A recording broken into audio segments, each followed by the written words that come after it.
আপনাদের জন্য আজকে আমি আরেকটি বিদ্যা নিয়ে আসলাম, বাটি চালান।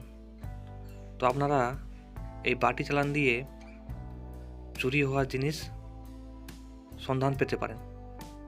তো আপনারা প্রথমে শনি অথবা মঙ্গলবার দিন মন্ত্র ভালো করে মুখস্থ করে নেবেন। মুখস্থ করার পর যখন আপনারা প্রয়োগ করবেন তখন একটি বাটি নেবেন এবং অবশ্যই তুলা রাশি লাগবে।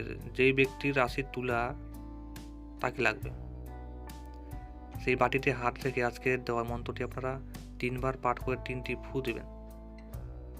তারপর আপনারা সেই হারানো জিনিসের ব্যাপারে বলবেন। অবশ্যই আপনাদের হাত চলবে, কিন্তু মনে রাখবেন এটা কি তুলা রাশি ছাড়া অন্য কোনো ব্যক্তির করলে হবে না। অবশ্যই তুলা রাশি ব্যক্তিই লাগবে।